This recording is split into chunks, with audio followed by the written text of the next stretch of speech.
The last piece of hardtack sat in Beatrice Thompson's palm, and she was breaking it into crumbs for the sparrows gathering at her feet when the shadow of a horse fell across the dusty ground. She had been sitting on the wooden steps of the general store in Challis, Idaho, for nearly an hour, watching the afternoon sun paint the Salmon River Valley gold while her stomach twisted with hunger she had learned to ignore. The year was 1882, and winter had been harsh enough that spring brought little comfort to those who had exhausted their resources just surviving. "Madam, those birds have the whole territory to find their meals in," a voice said above her, deep and weathered like the mountains surrounding them. "Why are you giving them yours?" Beatrice looked up, squinting against the sunlight that formed a halo around the man on horseback. He was tall in the saddle, broad-shouldered beneath a dusty coat, with a hat pulled low enough that she could only see the strong line of his jaw and the concern etched into his mouth. Before she could answer, before she could tell him it was none of his concern what she did with her own food, he swung down from his horse with an easy grace that spoke of years spent riding. "Birds find their own," he said, reaching into his saddlebag. "People need looking after sometimes."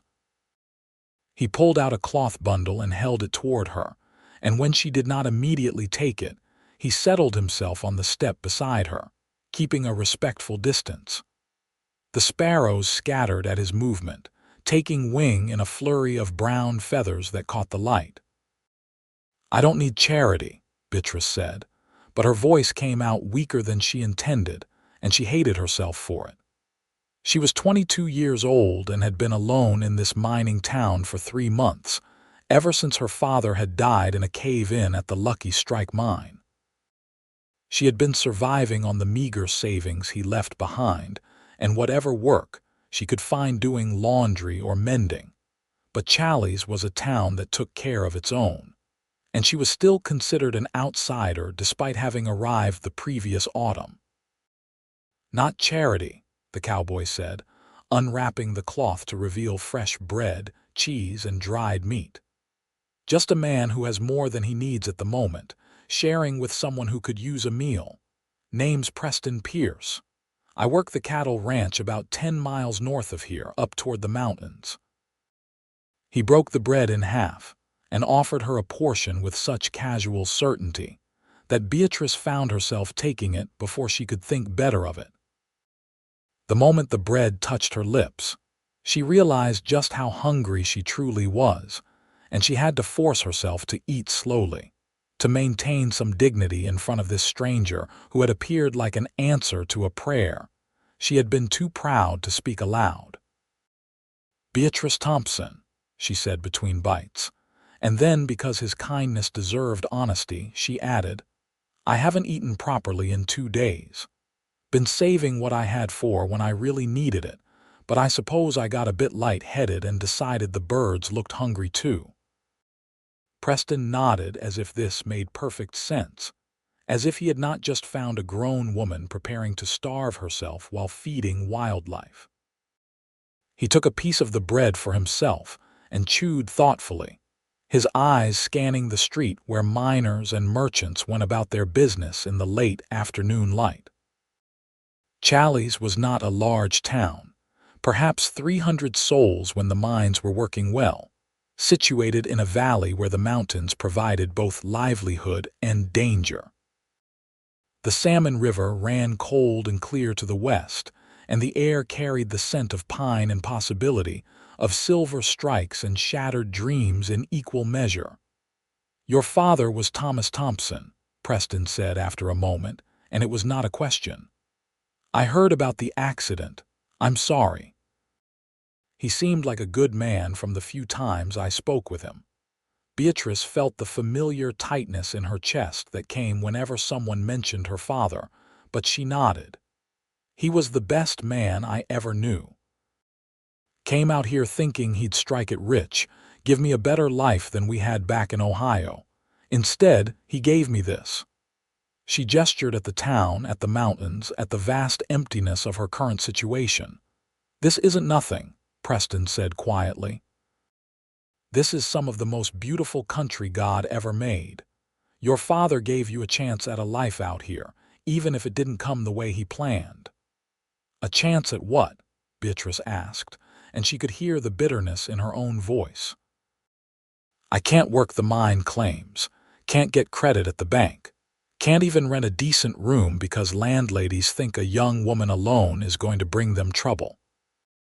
I've been sleeping in the storage room behind the laundry in exchange for working there 6 days a week, and that barely earns me enough for food." Preston was quiet for a long moment, and Beatrice immediately regretted her outburst. This man had shown her nothing but kindness, and here she was spilling her troubles on him like he was responsible for fixing them. She was about to apologize when he spoke. "The ranch where I work is owned by the Cartwright family. Martha Cartwright, the owner's wife, has been looking for someone to help with the house now that their daughters have married and moved away. It's too much for her to manage alone, especially during calving season when she's expected to feed a dozen ranch hands 3 times a day. The pay would be fair, and you'd have your own room in the main house, all your meals included." Beatrice turned to look at him fully for the first time, really look at him, and found herself meeting eyes the color of storm clouds over the mountains. He was perhaps 26 or 27, with sun-darkened skin and lines at the corners of his eyes that spoke of years spent squinting into distances most people never saw. There was something steady about him, something that reminded her of her father's quiet strength, and she felt something shift in her chest that had nothing to do with hunger. "Why would you do this?" she asked. "You don't know me. I could be lazy or a thief or any manner of trouble." "You were feeding birds your last meal," Preston said simply. "That tells me you've got a good heart, and anyone who's been working 6 days a week in a laundry while sleeping in a storage room isn't lazy. As for being a thief, well, if you were inclined that way, you'd have found easier pickings than starving yourself in Challies." Despite everything, Beatrice felt a smile tug at her lips, the first genuine smile she had managed in weeks. "You make a compelling argument, Mr. Pierce." "Preston," he corrected. "And I'm not arguing, I'm offering. Whether you take the offer is entirely up to you, but I'd appreciate it if you'd at least come out to the ranch and meet the Cartwrights before you decide. Martha's a good woman, and the work would be honest." Beatrice looked down at the bread and cheese in her hands, at the generosity of this stranger who had stopped his horse because he saw someone in need. She thought about the storage room with its mice and cold drafts, about the laundry work that left her hands raw and her back aching, about the uncertainty of not knowing how she would survive the next week, let alone the next month.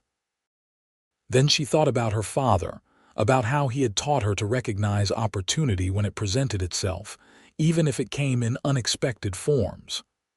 "When would I start?" she asked. Preston's face broke into a smile that transformed him, made him look younger and somehow more real, and Beatrice felt her heart do something complicated in her chest. "How about tomorrow?" "I need to head back to the ranch this evening, but I could come back into town at first light and bring you out. That would give you time to collect your things and say your goodbyes." "I don't have much in the way of things," Beatrice admitted. "And not many people to say goodbye to, if I'm being honest." "Then we'll make it a fresh start," Preston said, standing and brushing the crumbs from his trousers. "Meet me here at dawn and we'll ride out together. It's about 2 hours on horseback, longer if we take a wagon, but I figured you'd prefer the wagon for comfort." Beatrice stood as well, suddenly aware of how rumpled she must look, how her dress hung looser than it should after weeks of too little food.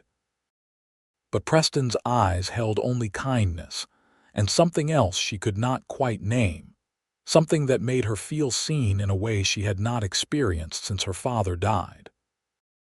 "Dawn," she agreed, and when she held out her hand to shake on it, Preston took it with a gentleness that contrasted with his rough, work-worn palm.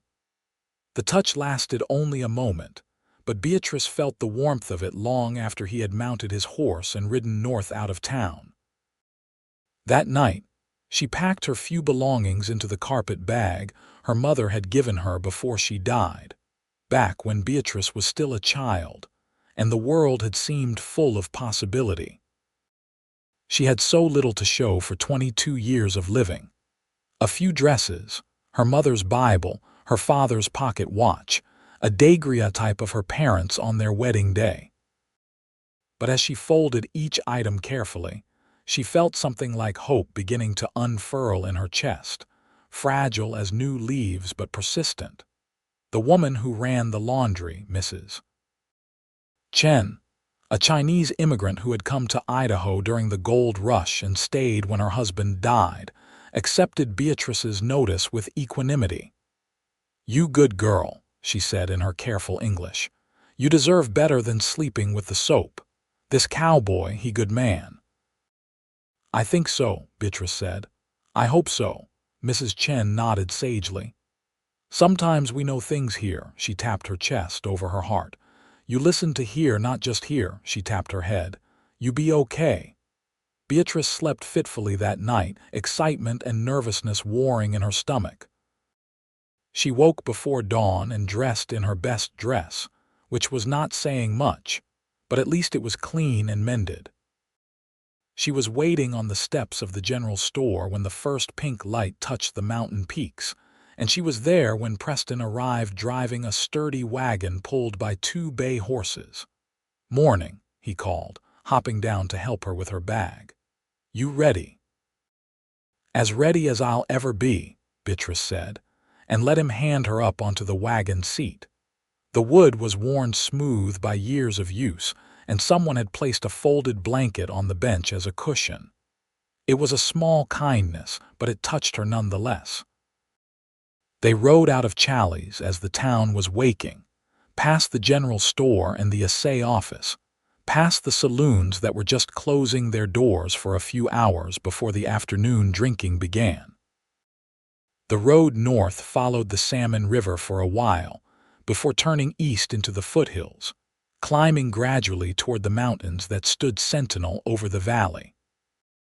Preston drove with easy competence, giving the horses their head while keeping them on track, and for a long while, neither of them spoke. The silence was comfortable, though, filled with the creak of the wagon wheels and the morning songs of birds greeting the sun. Beatrice watched the landscape unfold around them, the way the light caught the river and made it sparkle, the way the pine forests darkened the slopes, the way wildflowers were beginning to emerge in the meadows. "It's beautiful," she said finally, and Preston glanced at her with that same transforming smile.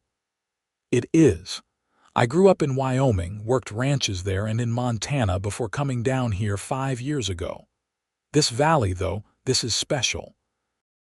There's something about the way the mountains hold everything, like they're keeping secrets for anyone willing to listen." "You're quite poetic for a cowboy," Beatrice observed, and Preston laughed, a rich sound that seemed to roll across the landscape. "Don't let the other ranch hands hear you say that. I've got a reputation to maintain." His expression grew more serious.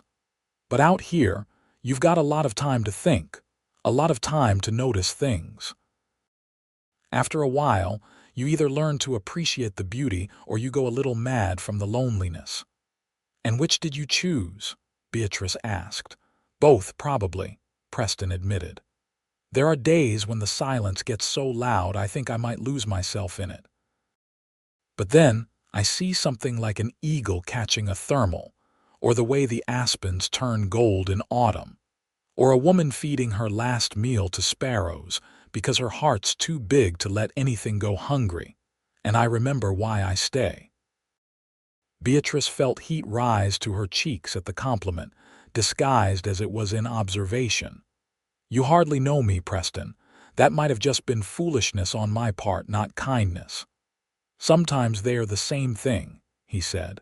And sometimes foolishness is just another word for hope. You hoped those birds would be okay, so you made sure of it, even at your own expense. That's not something to be ashamed of. They fell back into silence, but Beatrice found herself sneaking glances at the man beside her, studying the strong line of his profile, the capable way he handled the reins, the ease with which he inhabited his own skin. She had known men before, of course, had even been courted briefly back in Ohio by a clerk who worked in her father's factory. But that had been a pale, proper thing, full of calling cards and chaperoned walks. This felt different, elemental somehow, as if the wild country around them demanded a different kind of honesty. The Cartwright Ranch appeared as they crested a ridge, spread out in a wide valley with the main house nestled against a stand of cottonwoods. It was larger than Beatrice had expected, a sprawling structure of logs and stone with a wide porch and glass windows that caught the morning sun. Outbuildings dotted the property, barns and stables and bunkhouses, and she could see cattle grazing in the distance, dark shapes against the green of spring grass. "It's impressive," she said, and felt a flutter of nervousness. "Are you sure they'll want me? I've never worked on a ranch before." "Martha's been running this place for 25 years, Preston said. "She can teach anyone willing to learn. And James, her husband, he's a fair man. They've built something good here, something lasting. You'll fit right in." The wagon rolled down toward the main house, and Beatrice saw a woman emerge onto the porch, shading her eyes against the sun. She was perhaps 50, sturdily built with gray-streaked hair pulled back in a practical bun, wearing a simple dress and an apron that had seen considerable use. "Preston," she called, "you're back early. We weren't expecting you until this afternoon." Her eyes landed on Beatrice, and her expression shifted to curiosity mixed with welcome. "And you've brought company." Preston brought the wagon to a halt and jumped down, then came around to help Beatrice descend. His hands on her waist were firm but brief, and she tried not to think about how they made her feel. "Martha, this is Beatrice Thompson." "Miss Thompson, Martha Cartwright, Beatrice is looking for work, and I remembered you mentioning you could use help in the house." Martha's shrewd eyes studied Beatrice for a long moment, taking in the worn dress, the carpet bag, the way Beatrice held herself with as much dignity as she could muster. Then her face broke into a warm smile. "Thomas Thompson's daughter, I heard about what happened." "I'm so sorry for your loss, dear. Your father was a good man." "Thank you," Beatrice managed, surprised that Martha knew of her at all. "Come inside," Martha said, taking charge with the ease of someone used to managing a large household. "Preston, you can take Miss Thompson's bag up to the blue room. Beatrice, you look like you could use a proper breakfast, and I want to hear all about what you've been doing since your father passed. Then we can discuss the position and see if it suits both of us." The interior of the ranch house was warm and welcoming, with log walls and comfortable furniture that showed signs of long use and good care. The kitchen was large and well-equipped, with a massive cast iron stove and a table that could easily seat a dozen people. Martha set about making breakfast with efficient movements, cracking eggs into a pan and slicing bread from a fresh loaf. "I'll be honest with you, Beatrice," Martha said as she worked. "The work here is hard. During calving season and roundup, I'm cooking for 15 men 3 times a day, plus all the regular housework, the garden, the chickens, and preserving for winter. My daughters used to help, but Sarah married a merchant in Salmon City last year, and Ellen went to her husband's ranch down near Boise. I've been managing on my own, but I'm not as young as I used to be, and James worries." "I'm not afraid of hard work," Beatrice said. "I've been doing laundry for Mrs. Chen in town, and before that, I helped my father keep house. My mother died when I was 12, so I learned early how to manage a household."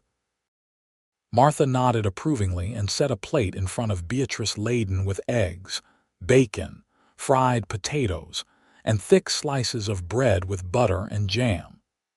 The sight of so much food made Beatrice's eyes sting with grateful tears, and she had to blink them back before Martha noticed. "Preston said he found you feeding birds yesterday," Martha said, settling into a chair across from Beatrice with her own plate. "That true?" Beatrice felt her cheeks heat.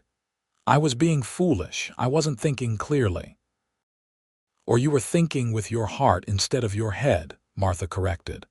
"There's nothing wrong with that, though you need to take care of yourself too. Can't help anyone if you're half-starved." She paused, studying Beatrice again. "Preston doesn't usually bring people home. In the 5 years he's worked here, I don't think he's ever suggested someone for a position. He must have seen something in you." The way Martha said it made Beatrice wonder exactly what the older woman was implying, but before she could formulate a response, Preston himself appeared in the kitchen doorway, hat in hand. "Got Miss Thompson's bag settled upstairs," he reported. "If you ladies don't need anything else, I should get out to the south pasture and check on those new calves." "Go on," Martha said with a wave of her hand. "And Preston, thank you for bringing Beatrice to us." Preston's eyes met Beatrice's across the kitchen, and something passed between them, some acknowledgement of the strange and sudden connection that had formed over bread and sparrows on a dusty street in Challies.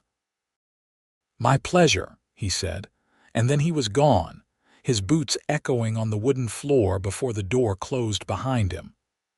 "That man is steady as a mountain and twice as reliable," Martha observed, returning her attention to her breakfast.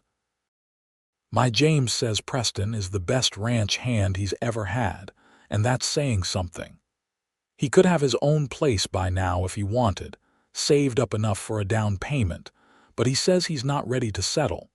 I think he's been waiting for something, though I couldn't tell you what." Beatrice thought about the way Preston had stopped his horse when he saw her, the way he had shared his food without judgment, the way his eyes had lingered on her face as if memorizing it. She thought about the flutter in her chest when he smiled, the warmth of his hand when he helped her from the wagon. But she pushed these thoughts aside because she was here for a job, for survival, not for romance. "Tell me what you need me to do," she said to Martha. "I want to earn my keep." Martha's smile widened. "I like you, Beatrice Thompson. I think we're going to get along just fine." The first weeks at the Cartwright Ranch passed in a blur of activity that left Beatrice exhausted each night but satisfied in a way she had never experienced before. Martha proved to be an excellent teacher, patient but exacting, and Beatrice learned quickly how to manage the large household. She rose before dawn to help with breakfast for the ranch hands, learned to cook in quantities that still astonished her, mastered the art of keeping the stove at the right temperature for baking bread by the dozen. During the day, there was cleaning and mending, laundry and ironing, tending the chicken coop and the kitchen garden that was just beginning to produce in the late spring warmth. Martha taught her how to churn butter and make cheese, how to preserve fruits and vegetables for the winter, how to render lard and make soap. The work was endless, but it had a rhythm to it, a purpose that made Beatrice feel useful in a way she had not felt since her father died. And then there was Preston. He was everywhere and nowhere, a constant presence that Beatrice found herself watching for without quite meaning to. He would appear at mealtimes, sitting at the long table with the other ranch hands, always polite and proper, but with eyes that seemed to find her no matter where she was in the room. Sometimes she would catch him watching her as she poured coffee or set out platters of food, and the intensity of his gaze made her hands shake and her heart race. He began to find small excuses to talk to her. A question about whether there was more pie, a comment about the weather, a compliment on the biscuits that made Martha laugh and elbow him in the ribs. Once, when Beatrice was struggling to carry a heavy basket of wet laundry out to the clothesline, he appeared as if summoned by her need and took it from her hands without a word, carrying it out and even helping her hang the sheets while the other ranch hands called teasing comments from across the yard. "You don't have to do this," Beatrice told him, acutely aware of how close he was standing, how their hands brushed when they reached for the same clothespin. "I can manage." "I know you can," Preston said, "but just because you can do something alone doesn't mean you should have to." It was such a simple statement, but it hit Beatrice with unexpected force. She had been alone for so long, managing by herself because there was no other choice, that she had forgotten what it felt like to have someone simply help without expecting anything in return. Her eyes stung with sudden tears and she blinked them back furiously, embarrassed by the display of emotion. Preston saw, though, because of course he did. He seemed to see everything about her. "Hey," he said softly, and his hand came up to touch her arm, gentle and brief. "What's wrong?" "Nothing," Beatrice said, forcing brightness into her voice. "Just being foolish again." "It's not foolish to feel things," Preston said, "and it's not weak to let people help you." Before Beatrice could respond, one of the other ranch hands called for Preston, needing help with a fence repair, and the moment broke. But the feeling of his hand on her arm stayed with her for the rest of the day, a warmth that had nothing to do with the sun overhead. On Sunday afternoons, the ranch observed a day of rest, and while Martha and James attended services at the small church in Challies, Beatrice often stayed behind to prepare the evening meal and catch up on personal tasks. On one such afternoon in early June, she was sitting on the porch mending one of her dresses when Preston appeared, leading his horse. "Thought you might like to see more of the ranch," he said. "If you're not too busy, I mean." "I was heading up to the high pasture to check on the cattle, and it's a beautiful ride." Beatrice looked down at the mending in her lap, then up at Preston's hopeful expression, and made a decision. "I'd like that," she said, setting the sewing aside. "Just let me tell Martha where I'm going." But Martha and James were still in town and would be for hours yet. "Actually, I suppose I can just leave a note." Preston waited while she scribbled a quick message and left it on the kitchen table, then helped her mount his horse, settling behind her in the saddle in a way that made her acutely aware of every point where their bodies touched. His arms came around her to hold the reins, and Beatrice tried to focus on the landscape instead of the solid warmth of his chest against her back. The subtle scent of him that was leather and horses, and something indefinably masculine. They rode up into the foothills, following trails that Preston knew by heart, through stands of pine and aspen that dappled the ground with shifting light. The air was cooler at the higher elevation, crisp and clean in a way that made Beatrice want to breathe deeply and never stop. Wildflowers carpeted the meadows they passed through, lupines and Indian paintbrush and delicate columbines, and the mountains rose all around them like ancient gods observing the tiny humans in their domain. "It's like another world up here," Beatrice said, and felt Preston's chest rumble with agreement behind her. "That's why I come up when I can. It puts things in perspective, reminds you how small you are, but in a good way. Like your problems aren't as big as they seem from down in the valley." They reached the high pasture, where cattle grazed peacefully among the wildflowers, and Preston dismounted before helping Beatrice down. They walked together through the grass, Preston pointing out different plants and explaining the rotation schedule for the herds, and Beatrice found herself fascinated not just by the information but by the passion in his voice when he talked about the land. "You love it here," she observed, and Preston nodded. "I do. I've worked ranches all over, but this place, it feels like home in a way nowhere else ever has." He paused, and when he spoke again, his voice was quieter. Or it did anyway. Recently, it started to feel like something was missing, like I was waiting for something without knowing what. Beatrice's heart was beating so hard she was sure Preston must be able to hear it. They had stopped walking and were standing face to face in the middle of the meadow, surrounded by flowers and mountains, and the kind of beauty that made a person believe in providence. Preston's storm cloud eyes were intent on her face, and she saw in them a reflection of everything she had been feeling these past weeks, all the confusion and hope and terrifying possibility. "Beatrice," he said, and her name in his voice sounded like a prayer.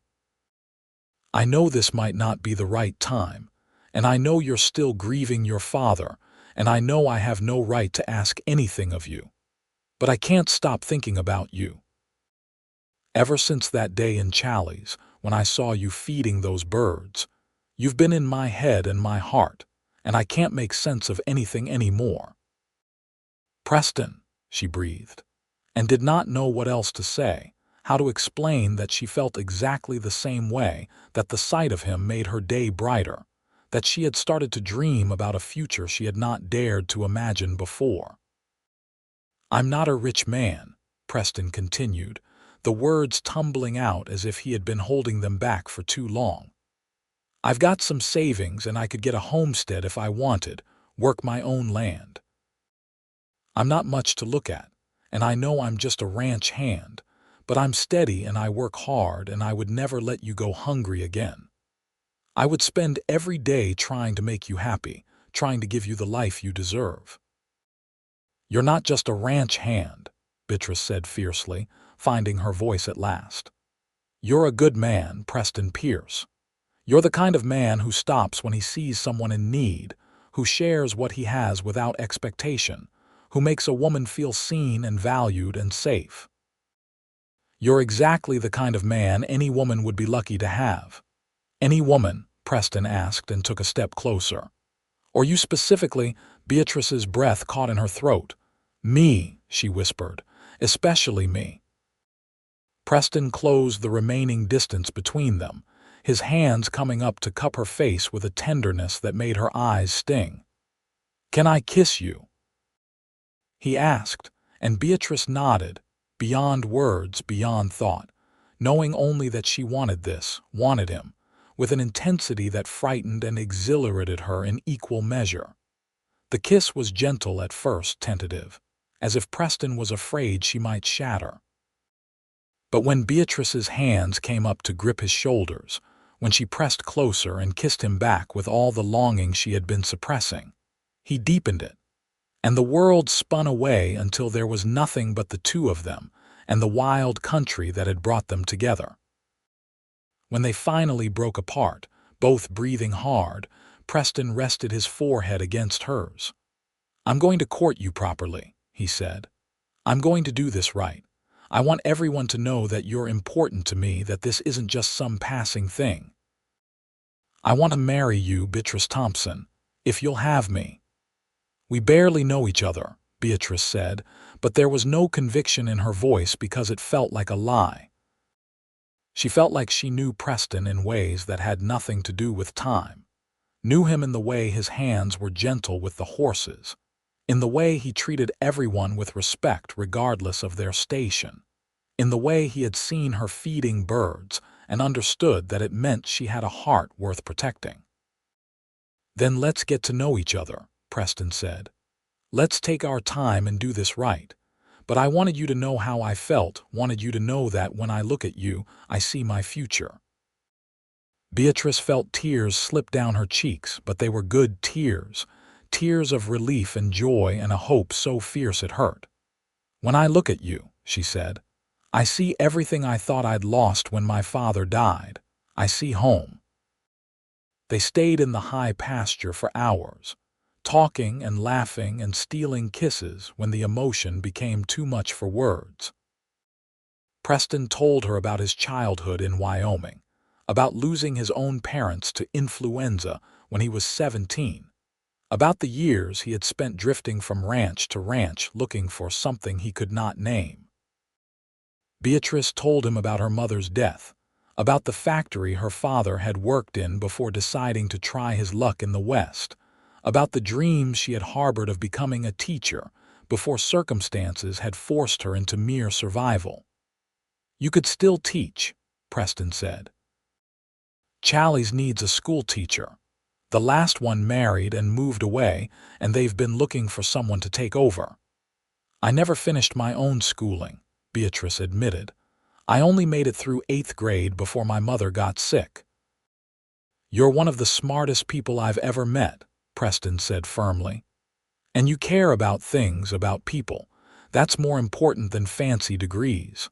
I bet if you talked to the town council, they'd give you a chance." The idea took root in Beatrice's mind, another possibility in a future that was suddenly full of them. But for now, she was content to sit in the meadow with Preston's arm around her shoulders, watching the cattle graze and the shadows lengthen as the afternoon waned toward evening. When they rode back to the ranch, Martha and James had returned from church and were sitting on the porch enjoying the cool of the evening. Martha took one look at Beatrice's flushed face and Preston's careful distance, which did not quite hide the proprietary way he was watching her, and smiled knowingly. "Have a nice ride?" she asked innocently. "Very nice," Preston said, and the look he gave Beatrice made her blush even deeper. "I should go check on the horses." After he left, Martha patted the chair beside her. "Sit with me for a minute, dear. James, go see if you can find something to occupy yourself with inside." James Cartwright, a lean man with kind eyes and a weathered face, gave his wife an amused look but complied, leaving the two women alone on the porch. The evening air was full of cricket song and the distant lowing of cattle, and the first stars were beginning to appear in the deepening blue of the sky. "Preston's a good man," Martha said without preamble. "One of the best I've ever known. But he's been alone a long time, convinced himself he was better off that way. Seeing him open up to you, seeing him look at you the way he does, it gives me hope."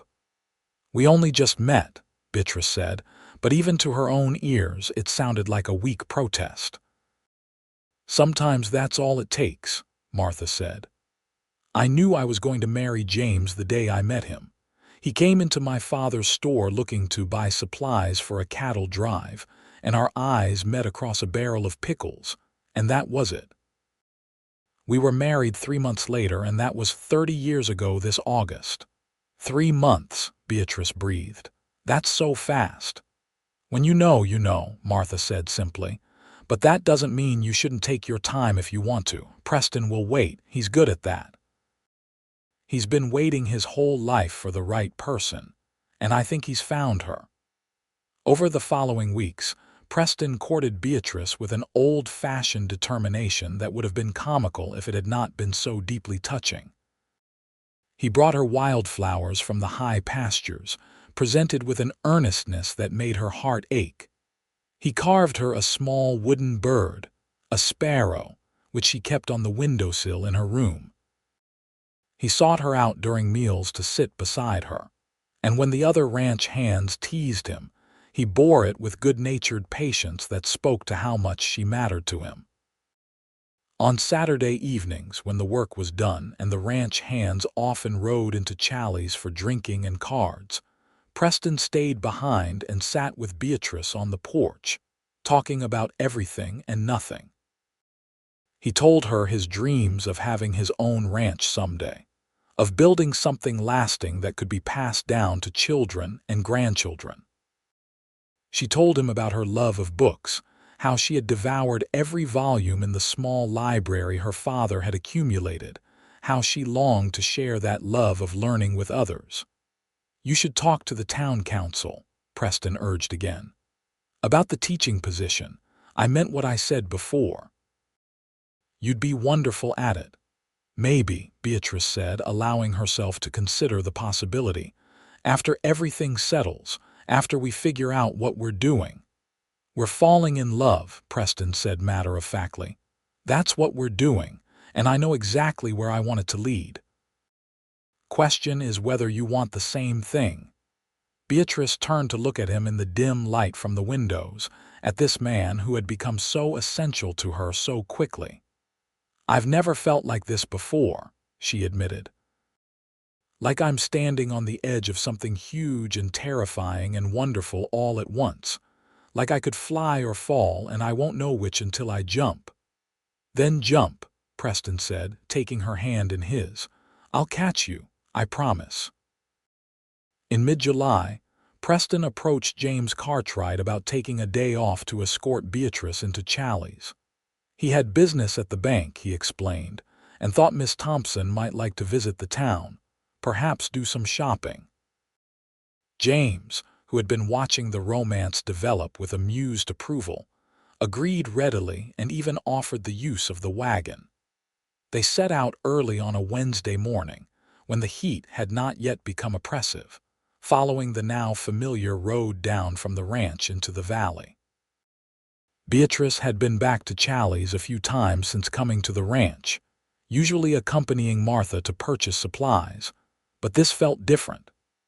This felt like Preston was showing her off, claiming her publicly in a way that made her heart race with nervous excitement. Their first stop was the bank, where Preston surprised her by asking her to accompany him inside. The banker, a portly man named Silas Worthington, greeted Preston with the respect due a valued customer and raised his eyebrows when he saw Beatrice. "Mr. Pierce," he said. "And Miss Thompson, if I'm not mistaken. How can I help you both today?" "I want to make a withdrawal," Preston said. "And I need information about available homesteads in the area." Beatrice's eyes widened, but she kept silent as Preston conducted his business with quiet efficiency. He withdrew a sum that made even the banker look impressed, counting out bills and coins into a leather pouch that he tucked into his jacket. Then he and Mr. Worthington bent over a map, discussing various parcels of land available for claim under the Homestead Act. "This one here," Preston said, pointing to a spot on the map. "The quarter section that borders the Cartwright Ranch on the eastern edge. Is that still available?" "It is," Mr. Worthington confirmed. "Good land, too. Water access from the creek that runs through it, decent grazing, enough timber for building. You interested in filing a claim?" "I am," Preston said firmly. "What do I need to do?" The banker explained the process, the fees involved, the requirement to build a dwelling and cultivate the land, to live on it for 5 years before receiving the deed outright. Preston listened carefully, asking questions, and Beatrice watched him with growing amazement. This was not a spur-of-the-moment decision. He had clearly been planning this, thinking about it, working toward it. When they left the bank, claim filed and fees paid, Preston was the official owner of 160 acres of Idaho Territory land, contingent on meeting the homesteading requirements. He helped Beatrice back into the wagon and drove to a quiet spot by the river before turning to face her. "I should have asked you first," he said, "before filing the claim, but I wanted to have something to offer you, something real and tangible. I want to build us a home, Beatrice. I want to build us a life." "Us," Beatrice repeated, and the word felt like a promise. "You're sure?" "We've only known each other a few months." "I was sure the day I met you," Preston said. "Every day since has just confirmed it, but if you need more time, I understand. The homestead will still be there. I can work it on my days off, start building slowly. There's no rush." Beatrice looked at his face, at the hope and fear and love she saw there, and felt something settle in her chest, some piece of herself clicking into place. Her father had brought her west looking for a better life, and he had died before finding it. But maybe he had found it anyway, in a sense. Maybe he had brought her to exactly where she needed to be, to exactly who she needed to meet. "Yes," she said simply. "Yes to all of it. Yes to the homestead. Yes to the life you want to build. Yes to you." Preston's face transformed, and he pulled her into his arms right there in the wagon, kissing her with a joy and relief that made her laugh against his mouth. When they finally broke apart, both of them were grinning like fools, and Beatrice felt lighter than she had in years, as if some burden she had been carrying had finally been lifted. "I want to marry you," Preston said. "As soon as possible. I know it's not proper to be so rushed, but I don't care. I want you to be my wife, want everyone to know that you're mine and I'm yours." "I want that too," Beatrice said, "but I want to do it right. I want a real wedding with flowers and a proper dress, and I want Martha there because she's been like a mother to me. Can we wait a little bit?" "Just a month or two to get everything arranged." "I'd wait forever if you asked me to," Preston said, "but I'm glad you're only asking for a few weeks." They spent the rest of the day in Challies, telling people their news and accepting congratulations from those who knew them. Mrs. Chen hugged Beatrice and wiped tears from her eyes, declaring that she had known the cowboy was a good man. The general store owner offered them credit for anything they needed to set up their household, and the local seamstress promised to make Beatrice a beautiful wedding dress at a discount because she remembered Beatrice's father and wanted to do something nice for his daughter. That evening, when they returned to the ranch, Martha took one look at their joined hands and smiled faces and immediately began planning. The wedding would be held at the ranch, she declared, in early September when the weather was still fine but the worst of the summer heat had passed. She would handle the food, and James would talk to the circuit preacher about officiating, and the whole town would be invited because a wedding was an occasion for celebration. The next 2 months passed in a flurry of preparation and anticipation. Preston spent every spare moment at the homestead, and on Sundays, Beatrice would ride out with him to watch the progress. He started with a cabin, using timber from the land itself, working with a determination and skill that impressed even the experienced ranch hands he enlisted to help. The cabin was simple but sturdy. One large room for now with plans to add on as needed, a stone fireplace that Preston built with his own hands, wide windows to let in the mountain light. "It's perfect," Beatrice said, standing in the empty room and imagining it filled with furniture, with life, with the family they would build together. "It's everything I could have wanted." "It's just the beginning," Preston promised, wrapping his arms around her from behind and resting his chin on her head. "We'll make it a real home together." Beatrice's wedding dress was beautiful, made of cream-colored calico with lace at the collar and cuffs, simple but elegant. Martha helped her alter one of her old hats with ribbons and small fabric flowers, and lent her a cameo brooch that had belonged to James's mother. On the morning of the wedding, the 1st of September 1882, Beatrice stood in front of the mirror in her room at the ranch and barely recognized herself. She looked happy, she realized with surprise. She looked like a woman who had found her place in the world. The ceremony was held in the yard in front of the main house, with the mountains providing a spectacular backdrop and the whole community of Challies in attendance. Preston stood beneath an arch that the ranch hands had constructed and decorated with pine boughs and wildflowers, wearing his best suit and looking nervous in a way that made Beatrice love him even more. When she walked toward him on James Cartwright's arm, having asked him to stand in for her father, she saw Preston's eyes fill with tears, and her own spilled over in response. The circuit preacher, an elderly man named Reverend Collins who made the rounds of the small mining towns, spoke about love and commitment and the sanctity of marriage. But Beatrice barely heard him. She was too focused on Preston, on the way he was looking at her like she was the answer to every prayer he had ever spoken, on the way his hands trembled slightly when he slipped the simple gold band onto her finger. I, Preston Pierce, take you, Beatrice Thompson, to be my lawfully wedded wife, he said, his voice rough with emotion. I promise to love you and cherish you, to provide for you and protect you, to honor you all the days of my life. You are my heart and my home, and I will spend every moment proving myself worthy of you. Beatrice's voice was steadier when she spoke her own vows, though tears streamed down her cheeks. I, Beatrice Thompson, take you, Preston Pierce, to be my lawfully wedded husband. I promise to love you and support you, to stand by you in good times and bad, to build a life with you that honors everything we've overcome to find each other. You saw me when I was invisible, fed me when I was hungry, and showed me that being vulnerable isn't weakness but strength. I will love you forever.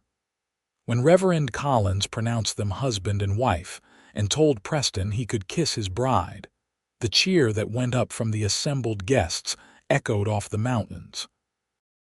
Preston kissed Beatrice thoroughly, scandalously, not caring who was watching, and when they broke apart, both of them were laughing and crying at once. The celebration lasted well into the evening, with food and music and dancing under the stars. Martha had outdone herself with the feast, tables laden with roasted beef and chicken, fresh bread and butter, pies and cakes of every description. Someone produced a fiddle, and another guest had a guitar, and soon there was dancing, with Preston sweeping Beatrice into his arms for a waltz that left her breathless and dizzy with happiness.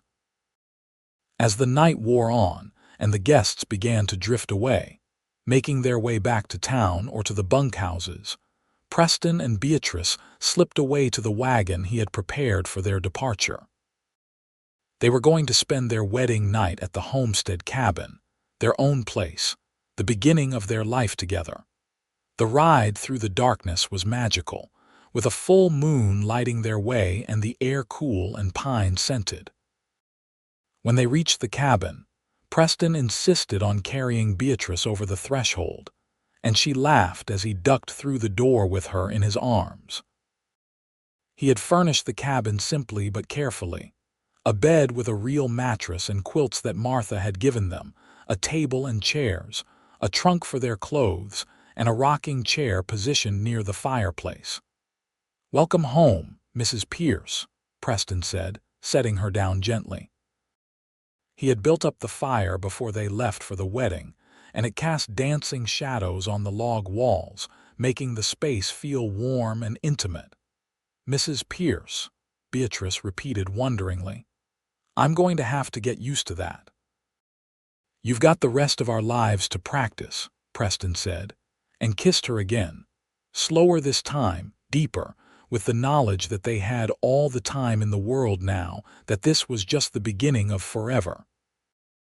That night, in the cabin Preston had built with his own hands, they truly became husband and wife in every sense. Preston was gentle and patient, mindful of Beatrice's inexperience, taking his time to ensure her comfort and pleasure. And Beatrice discovered that physical intimacy with someone you loved was nothing like the vague, embarrassing things she had been told to expect. It was beautiful and profound and deeply connecting, a language without words that nevertheless communicated everything they felt for each other. Afterwards, lying in Preston's arms with her head on his chest and his hand stroking her hair, Beatrice felt a peace she had never known before. This was what her father had wanted for her, she realized. Not wealth or status or an easy life, but this sense of belonging, of being exactly where she was meant to be with exactly who she was meant to be with. "Thank you," she whispered into the darkness, and Preston's arms tightened around her. "For what?" "For stopping. That day in Challies when you saw me feeding the birds. For stopping and caring enough to help. For seeing me." "I'll always see you," Preston promised, "and I'll always stop. No matter what else is happening in the world, you'll always be what matters most." They settled into married life with an ease that surprised them both. Preston continued to work at the Cartwright Ranch, his wages now going toward building their herd and improving their homestead. On his days off, he worked their land, clearing more ground for planting, building a small barn and chicken coop, digging a proper well. Beatrice stayed on at the ranch house helping Martha, with the understanding that she would transition to full-time homesteading once they had the place more established. In October, Beatrice rode into Challies and sought out the town council about the teaching position. The members were skeptical at first, questioning her qualifications and her ability to manage a classroom. But when she demonstrated her knowledge by reading aloud from a newspaper and working through complex arithmetic problems on a slate board, and when Preston's letter of recommendation emphasized her patience and love of learning, they agreed to give her a trial period. The schoolhouse was a small, one-room building on the edge of town, furnished with rough-hewn benches and a battered desk that had seen better days. Beatrice had 12 students ranging in age from 6 to 14, children of miners and ranchers and merchants, all hungry for education in a place where knowledge was scarce and valuable.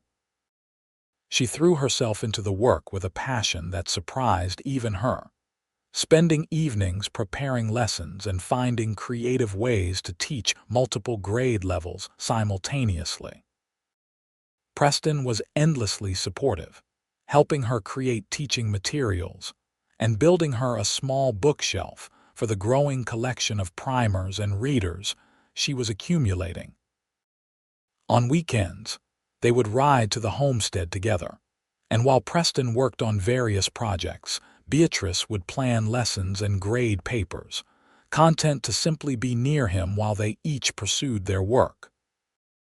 Winter came early to the mountains that year, with the first snow falling in mid-November. The homestead cabin proved its worth, keeping them warm and dry through storms that would have been unbearable in lesser shelter.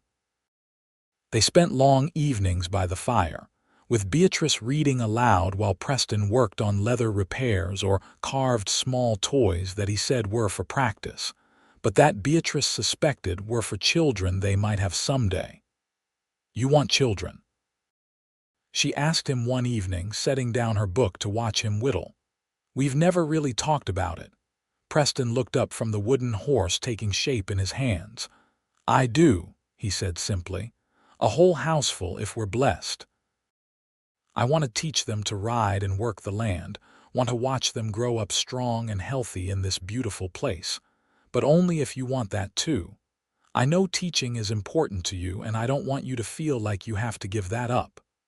"I can do both," Beatrice said. "Other women manage. And I'd like children too. I'd like to give them the childhood I had before my mother died, full of love and laughter and security. I'd like to give them what you never had." Preston's expression grew serious. "I'll be a good father," he said. "I know I didn't have much of an example, losing my parents so young, but I'll try my best. I'll love them and provide for them and make sure they always know they're wanted." "You'll be wonderful," Beatrice said with complete certainty. "You're the kindest, most generous man I know. Our children will be lucky to have you."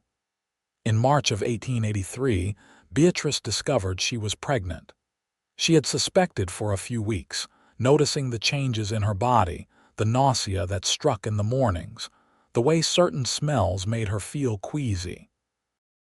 When Martha confirmed her suspicions with the knowing eye of a woman who had borne 4 children, Beatrice felt a mixture of excitement and terror that left her breathless. She told Preston that evening, after they had retired to the cabin. He was adding wood to the fire when she spoke, and he froze mid-motion, the log forgotten in his hands. "You're certain?" he asked, his voice rough with emotion. "As certain as I can be without a doctor," Beatrice said. "Martha thinks I'm about 2 months along, which would put the birth in early October." Preston set down the log carefully and crossed the room to kneel in front of where Beatrice sat in the rocking chair. He took both her hands in his and looked up at her with eyes that shone with unshed tears. "A baby," he breathed. "Our baby. Beatrice, I never knew I could be this happy. I never knew it was possible to feel this much." "You're pleased then?" she asked, though his reaction had made it obvious. "Please doesn't begin to cover it," Preston said. He leaned forward to rest his head against her still flat stomach, his arms coming around to embrace her. "Hello in there, little one. This is your father speaking. I already love you more than I knew was possible, and I promise to take care of you and your mother for as long as I draw breath." Beatrice ran her fingers through his hair, her own tears falling freely now. "We're going to be a family," she said wonderingly. "A real family. We already are," Preston corrected, looking up at her. "The baby just makes it bigger." The pregnancy progressed smoothly, despite Beatrice's initial worries. She continued teaching through the spring semester, with Preston insisting she take frequent breaks and refusing to let her lift anything heavier than a book. The students noticed her changing shape and whispered among themselves, and several of the older girls began showing touching concern for her well-being, offering to help with tasks and bringing her small gifts of food and flowers. As summer arrived and her belly swelled, Beatrice reluctantly agreed to take a break from teaching. The town council had been impressed with her work and had offered her a permanent position, with the understanding that she would return when she was able after the baby arrived. Martha had trained a temporary replacement, a young widow who had recently arrived in Challies, but everyone understood that the position was Beatrice's for as long as she wanted it. She and Preston moved to the homestead full-time in June, with Preston taking on additional work for neighboring ranches to supplement their income. Their herd was growing, a dozen cattle now and twice as many chickens, along with 2 pigs and a milk cow named Bessie, who had a gentle disposition and produced more cream than they could use. The garden Beatrice had planted was flourishing, rows of vegetables that would sustain them through the coming winter. On a clear day in early October, Beatrice woke to cramping pains that she knew immediately were contractions. Preston had been prepared for this, had arranged weeks earlier for Martha to come stay at the homestead when the time came. He rode to fetch her while Beatrice paced the cabin, breathing through the increasing waves of pain and trying to remember everything Martha had told her about what to expect. Martha arrived with practiced calm and supplies, taking charge with the ease of long experience. She set Preston to boiling water and gathering clean linens, keeping him busy so he would not panic at his wife's distress. The labor was long, lasting through the afternoon and into the evening, but Martha assured them both that this was normal, especially for a first baby. "You're doing beautifully," Martha told Beatrice as another contraction peaked. "The baby's positioned well and you're strong. It won't be much longer now." She was right. As the sun set and the cabin filled with long shadows, Beatrice gave one final push and felt a rush of relief as the pressure suddenly released. A moment later, a lusty cry filled the air, and Martha laughed as she lifted a squirming, blood-streaked infant. "It's a boy," she announced, quickly wrapping the baby in a clean cloth and laying him on Beatrice's chest. "A fine, healthy boy with a good, strong voice." Beatrice looked down at her son, at his red, wrinkled face and his tiny fists waving in indignation at his sudden arrival into the world, and felt her heart expand in a way she had not known was possible. "Hello, little one," she whispered, touching his impossibly soft cheek. "Welcome to the world." Preston, who had been hovering anxiously nearby, moved closer to look at his son with an expression of absolute wonder. "He's perfect," he said hoarsely. "Beatrice, he's perfect. You're perfect. I can't believe he's ours." "He's definitely ours," Martha said cheerfully, beginning to clean up. He's got your jaw, Preston, and look at all that dark hair. Going to be a handsome boy when he grows up. They named him Thomas, after Beatrice's father, with Preston's middle name of James.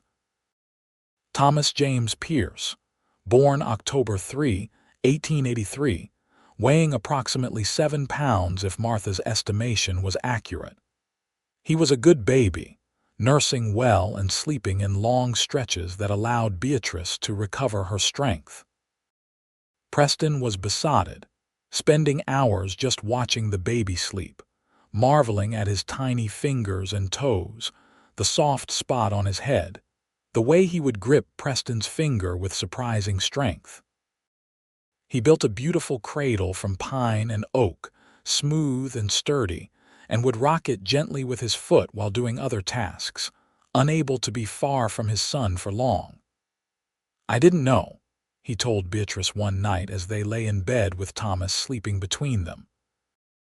"I didn't know I could love someone this much, this instantly. I thought what I felt for you was the limit of what my heart could hold, but he's expanded it somehow. There's room for both of you, infinite room." "He's lucky to have you," Beatrice said softly, watching her husband gaze at their son with devotion written in every line of his face. "I'm lucky to have you. Sometimes I still can't believe how much my life has changed since that day you stopped your horse because you saw me feeding birds." "Best decision I ever made," Preston said. "Stopping for you, bringing you home. Every good thing in my life now traces back to that moment." "Birds find their own," Beatrice quoted with a smile. "You were right about that." "I was right about a lot of things," Preston said smugly, and Beatrice laughed softly so as not to wake the baby. They settled into parenthood with the same ease they had brought to marriage, working together to manage the demands of the homestead and an infant. Beatrice discovered that she had an endless capacity for the repetitive, exhausting work of caring for a newborn, that the sound of Thomas's cry could pull her from the deepest sleep, with her heart already racing to meet his needs. Preston proved to be a natural father, patient and gentle and utterly devoted, changing diapers and walking the floor with Thomas when he was fussy, singing off key lullabies that somehow soothed the baby when nothing else would. In the spring of 1884, Beatrice returned to teaching 3 days a week, bringing Thomas with her and setting up a small bed in the corner of the schoolhouse where he could nap while she conducted lessons. The students were enchanted by the baby, and the older girls competed for the privilege of holding him during recess. It was unconventional, but it worked, and the town council could hardly object when Beatrice's teaching was so effective that even the most reluctant students were showing improvement. The homestead continued to grow and prosper. Preston expanded the cabin, adding a second room that served as a bedroom, allowing the main room to function as kitchen and living space.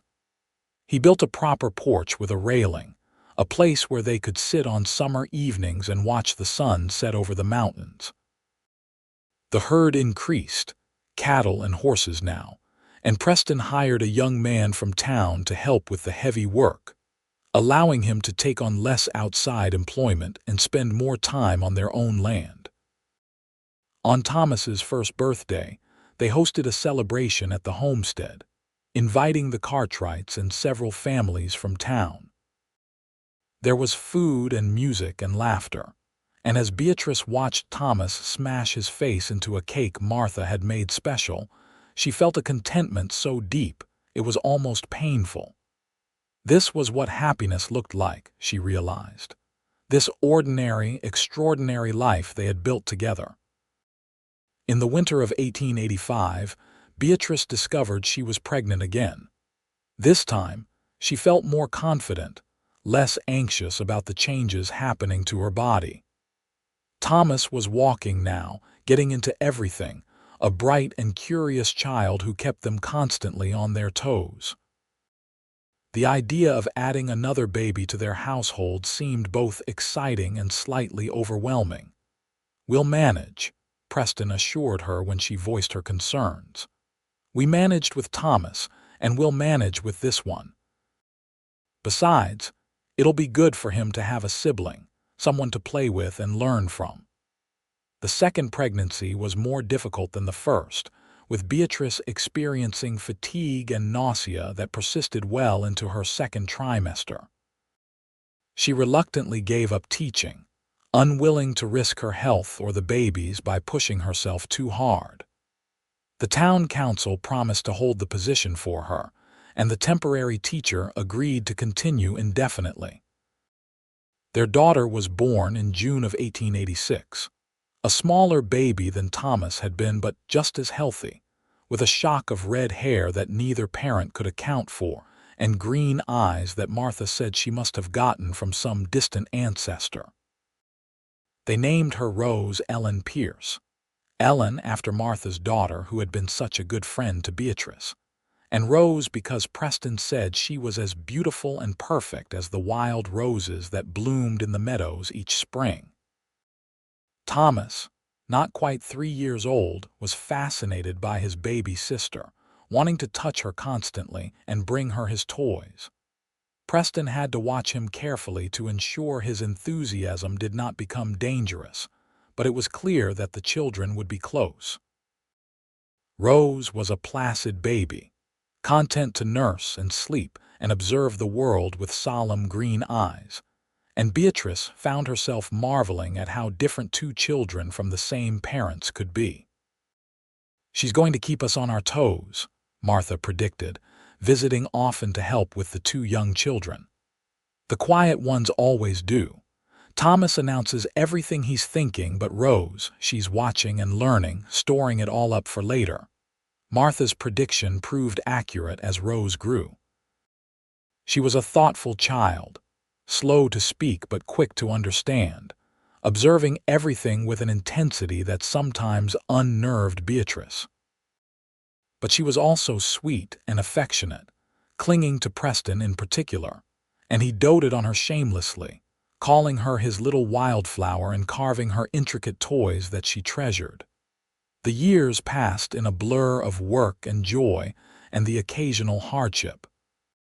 There were harsh winters that tested their resourcefulness, dry summers that threatened the crops, illnesses that had Beatrice pacing the floor in terror until the fever broke. But there were also triumphs. The year their cattle took a prize at the county fair, the day Thomas read his first complete sentence, the afternoon Rose took her first steps straight into Preston's arms. In 1889, Beatrice returned to teaching part-time, with Thomas now old enough to attend school himself, and Rose spending her days with Martha at the Cartwright Ranch. The town had grown, the population swelling as more miners and settlers arrived, and there was talk of building a larger school, possibly even hiring a second teacher.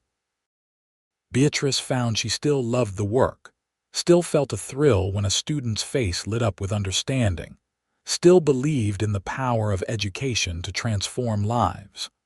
Preston's homestead had grown into a proper ranch, with over 100 head of cattle and a reputation for quality stock.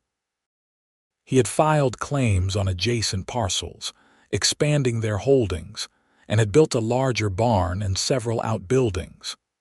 They employed 3 permanent ranch hands now, and during busy seasons, hired additional help from town. The prosperity they had worked so hard for was finally becoming real, tangible in ways that still sometimes surprised them both. On their 10th wedding anniversary, in September of 1892, Preston surprised Beatrice by taking her back to Challies, to the exact spot where they had first met. The town had changed, grown, but the general store was still there, and they sat together on the steps where a hungry young woman had once fed birds her last meal. "I've been thinking about that day a lot lately," Preston said, his arm around Beatrice as they watched the bustle of the street. "About how close I came to just riding past. I was late getting back to the ranch and I almost didn't stop, But something made me look twice, made me see you sitting here. Fate, Beatrice said, or providence, or whatever you want to call it, we were meant to find each other. I don't know about meant, Preston said thoughtfully. I just know I'm grateful. Every single day I wake up grateful that I stopped, that you gave me a chance, that we built this life together. You and Thomas and Rose, you're everything to me, everything that matters. Beatrice leaned her head against his shoulder, feeling the solid warmth of him, the steadiness that had first drawn her to this man. Do you remember what you said to me? That day when you found me with the birds. I said birds find their own, Preston recalled. That people need looking after sometimes. You looked after me, Beatrice said, when I didn't even know how much I needed it. You saved me, Preston, not just from hunger, but from loneliness and despair and the feeling that I didn't matter to anyone in the world. You saved me too, Preston said fiercely. I was going through the motions, working and sleeping and telling myself I was content, but I wasn't really living until I met you. You taught me what it means to love someone, what it means to build a life with purpose and meaning. You gave me a family, a reason to work hard and plan for the future. You gave me everything. They sat in comfortable silence for a while, watching the town go about its business, the miners and merchants and families that made up the community they were part of. Challies had been good to them, and the valley had become truly home in ways Beatrice's birthplace in Ohio never had been. This was where she belonged, in this wild and beautiful place, with this good and steady man beside her. Let's go home, she said finally, and Preston stood, pulling her up with him. Let's go home to our children and our ranch and our life. Best idea you've had all day, Preston said with a smile, and they rode out of town together, heading north toward the mountains and everything they had built in their shadow. The years continued to unfold, bringing changes and challenges and blessings. Thomas grew tall and serious, taking after his father in his love of the land and his steady work ethic. By the time he was 15, he was working the ranch alongside Preston, learning everything his father could teach him about cattle and horses and the hard, rewarding life of a rancher. Rose remained quiet and thoughtful, but she had her mother's love of learning, and Beatrice tutored her in subjects beyond what the small school offered, nurturing dreams that her daughter might someday attend a proper academy or even a university. In 1895, Beatrice's teaching bore unexpected fruit when the territorial government announced grants for school construction, and Challies was awarded funds for a proper schoolhouse, large enough for 2 classrooms and space for a small library. Beatrice was asked to serve on the building committee and to help select books for the library, a task she took on with enthusiasm. When the new school opened in the fall of 1896, she was named head teacher, a position that came with increased pay and prestige. Preston had served on the local Cattlemen's Association for several years, respected by his peers for his knowledge and fairness. In 1897, he was elected president, a role that occasionally took him away from the ranch for meetings and negotiations, but that he valued for the opportunity to help shape the future of ranching in the valley. He worked to improve breeding stock, to establish fair pricing structures, to mediate disputes between ranchers and shepherds over grazing rights. Their life was full and rich, marked by the rhythms of the seasons and the satisfaction of work well done. There were setbacks, of course. A late frost killed half the apple trees Preston had planted. Rose broke her arm falling from a horse and scared her parents half to death. A drought in 1898 forced them to sell off part of the herd. But they weathered each difficulty together, their partnership strengthened by years of facing challenges side by side. In 1899, Idaho achieved statehood, and there was great celebration throughout the territory. now officially a state. Challies hosted a festival, with speeches and music and dancing, and Preston and Beatrice attended with Thomas and Rose, now 17 and 13 respectively. Watching the festivities, seeing the joy on people's faces as they celebrated this new chapter, Beatrice felt a swell of pride and belonging. This was her home, her state, her community. She had helped build it, had taught many of the children now dancing in the street, had contributed in her own way to the growth and development of this place. That night, lying in bed in the room they had shared for 17 years, Preston reached for her hand in the darkness. "What are you thinking about?" he asked, and Beatrice smiled because he always seemed to know when her thoughts were particularly deep. "Everything," she said. "How far we've come, how much has changed since that day you found me on the steps in Challies. I was so lost then, so alone. And now I have all of this, you and the children and the ranch and my teaching. Sometimes it feels like more than I deserve." "You deserve everything good this world has to offer," Preston said firmly. "You're the best person I know, Beatrice. You have the biggest heart, the strongest spirit. You took nothing and turned it into everything. You built a family and a home and a life that matters." "We built it," Beatrice corrected. "Together, that's what makes it so special. It's not just mine or just yours, it's ours. Everything we have, we made together." Preston pulled her close, and she settled against him with the ease of long familiarity, her head on his shoulder, his arm around her waist. "I love you," he said into the darkness. "Just as much now as the day I married you. More, maybe, because now I know what we can survive together. I know how strong you are, how brave. I know you're my partner in every sense of the word." "I love you too," Beatrice whispered. "You're still the man who stopped his horse to help a stranger. You're still the man who sees when someone needs looking after.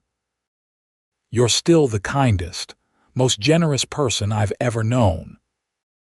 They fell asleep that way, wrapped around each other, the life they had built together evident in every corner of the room, in the photographs on the dresser, in the clothes hanging on the pegs, in the sounds of their children sleeping down the hall. In the spring of 1900, Thomas announced his intention to marry a young woman named Sarah Miller, whose family had a homestead to the south. Preston and Beatrice liked Sarah, a practical girl with a quick smile and a good head for figures, and they gave their blessing readily. The wedding was held at the ranch in June, a joyous occasion that brought together friends from all over the valley. Watching her son pledge his life to another person, Beatrice remembered her own wedding day, the nervous excitement and profound hope. She reached for Preston's hand during the ceremony, and he squeezed back, and she knew he was thinking the same thing, marveling at how time had passed, how their children were now adults making their own choices and building their own lives. Thomas and Sarah moved into a small cabin on the far edge of the ranch property, and Thomas continued to work alongside his father. Within a year, Sarah was pregnant, and Beatrice found herself preparing to become a grandmother at the age of 40. The news filled her with a strange mixture of excitement and melancholy, a reminder that time was marching on whether she was ready or not. Rose, meanwhile, had been accepted to a teacher's college in Boise, with plans to begin her studies in the fall of 1901. Beatrice was proud but also sad at the thought of her daughter leaving, of the house being quieter, of the next phase of their lives beginning.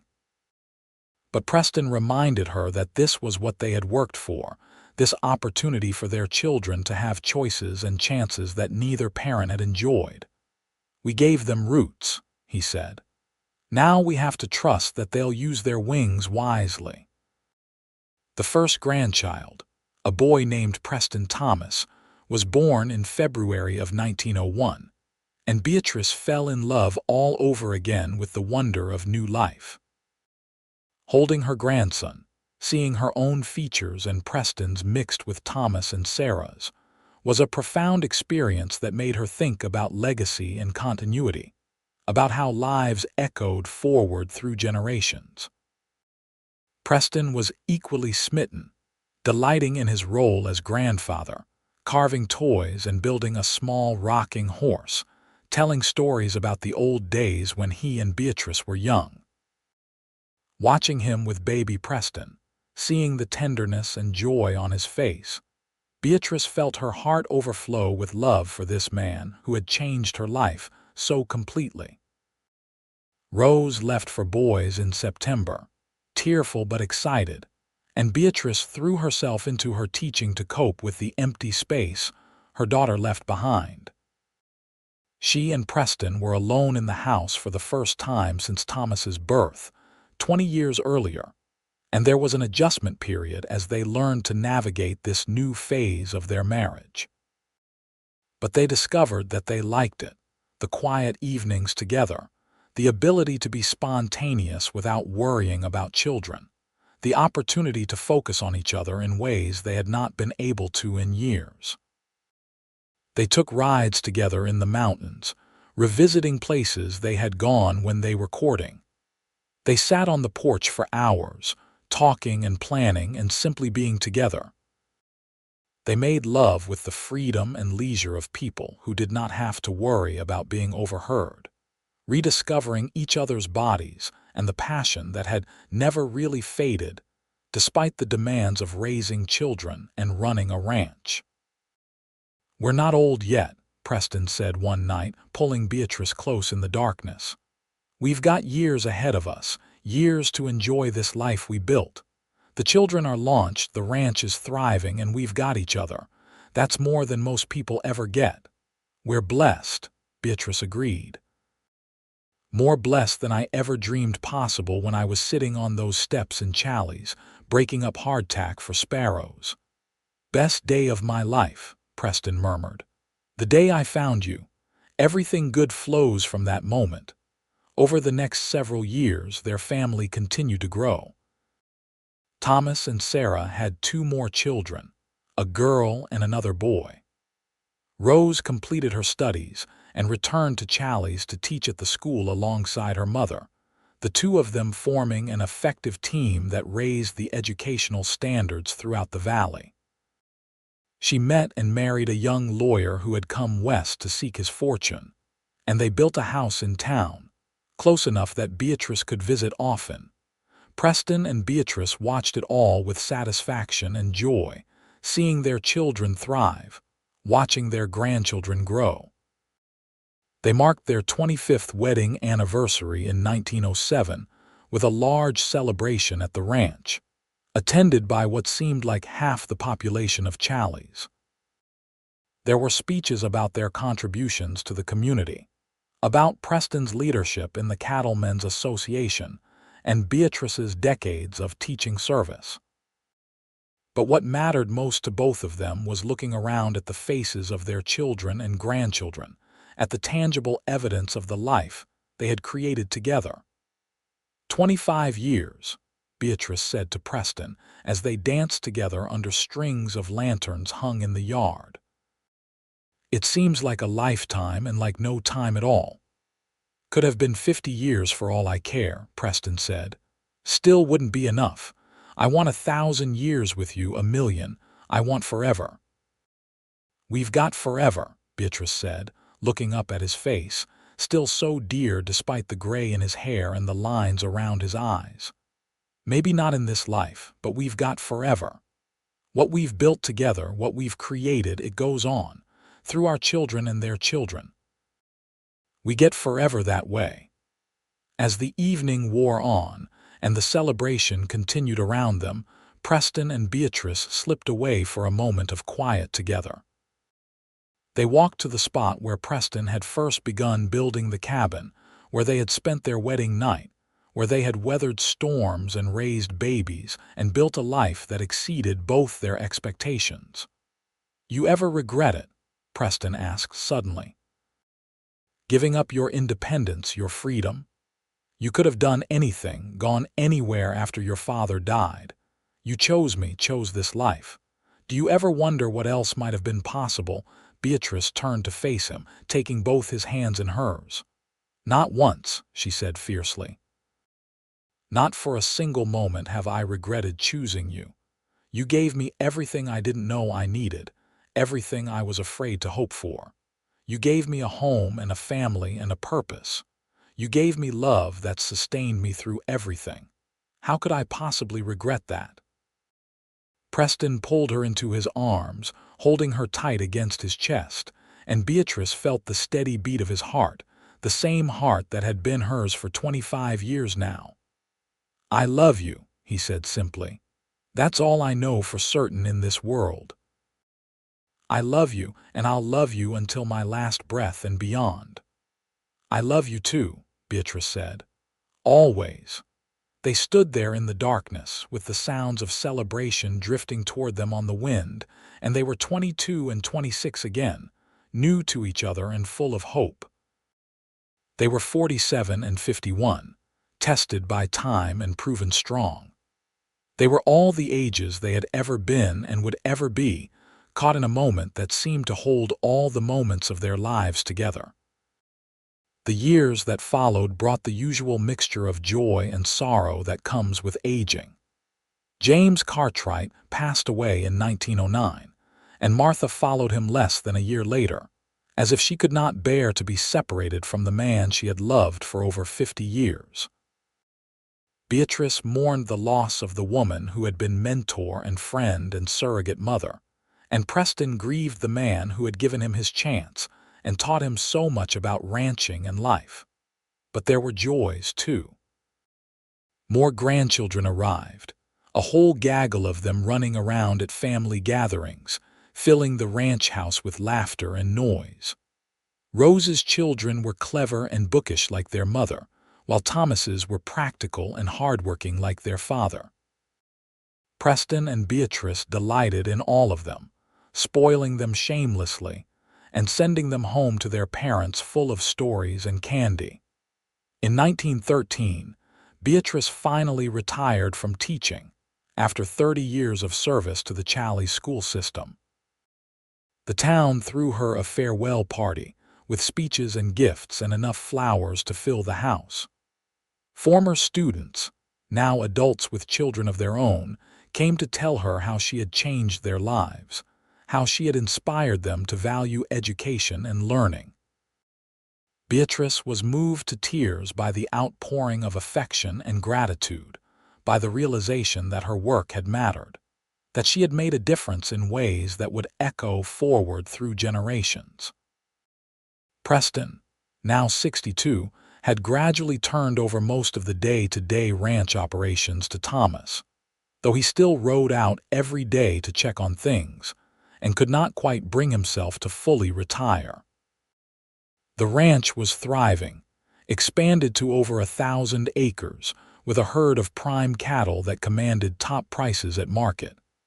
It would pass to Thomas eventually, and then to Preston and Sarah's children, a legacy built with hard work and sustained with love. On a warm evening in September of 1917, Preston and Beatrice sat on their porch watching the sun set over the mountains that had witnessed their entire life together. They were older now, both of them showing the marks of age, but they were still healthy, still active, still deeply in love. They held hands as they rocked gently in chairs Preston had built 20 years earlier, watching the light paint the peaks gold and pink and purple. 35 years, Preston said. Seems impossible that it's been that long since I stopped my horse and found you feeding birds. Best impossible thing that ever happened, Beatrice said with a smile. Though I have to say you were right about birds finding their own. Those sparrows did just fine without my hardtack, Preston laughed. But if they had, I might never have stopped. I might never have known what I was missing. Those birds did me a favor by looking hungry enough to catch your attention. Everything worked out the way it was supposed to, Beatrice said contentedly. My father brought me west looking for a better life, and even though he didn't live to see it, he gave me exactly that. He brought me to Challies, which brought me to you, which brought me to all of this." She gestured at the ranch spread out before them, at the life they had built together. "You think he'd be proud?" Preston asked. "Your father, you think he'd be happy with how things turned out?" "I know he would," Beatrice said with certainty. "He wanted me to be safe and happy and loved. He wanted me to have opportunities and choices. You gave me all of that. You gave me everything he hoped for me and more." They sat in comfortable silence as the stars began to emerge in the darkening sky. The same stars that had witnessed their wedding night, the births of their children, every triumph and challenge of their years together. The air was cooling, carrying the scent of pine and grass and the promise of autumn, and Beatrice breathed it in deeply, savoring the moment. "I have no regrets," she said finally. "Not about any of it. Every choice I made, every path I took, it all led me here to you, to this life. And I wouldn't change a single thing." "Neither would I," Preston said, squeezing her hand. "You're still the best thing that ever happened to me, Beatrice Pierce. You're still the woman I see when I close my eyes at night, still the first person I want to talk to every morning. You're my heart." "And you're mine," Beatrice said. "Always have been, always will be." They continued to sit on the porch long after the sun had set, watching the stars wheel slowly overhead, counting constellations and remembering all the nights they had sat just like this over the years. They talked about their children and grandchildren, about the ranch and the town, about the changes they had witnessed in their decades together. They planned trips they wanted to take, places they wanted to see, dreams they still wanted to pursue despite their age. "We've got time yet," Preston said as they finally rose to go inside. "Plenty of time to do everything we want to do." "All the time in the world," Beatrice agreed, and let her husband help her up the steps and into the house they had made into a home. And they did have time. Years more of it. Years of watching their grandchildren grow and their great-grandchildren arrive. Years of sitting on their porch and riding through their land. Years of loving each other with the depth and constancy that had characterized their marriage from the beginning. They grew old together, but they grew old happy, surrounded by family and community and the legacy of a life well lived.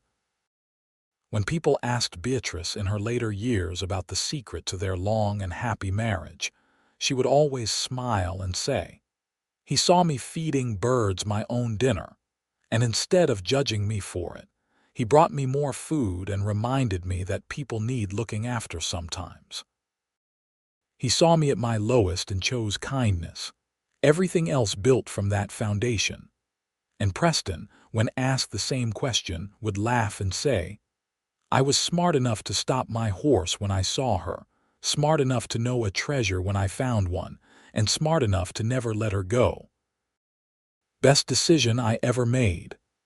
They had built a life together from nothing, from hunger and hardtack and sparrows, from a chance encounter on a dusty street in a mining town. They had taken that small beginning and grown it into something beautiful and lasting, something that would continue long after they were gone.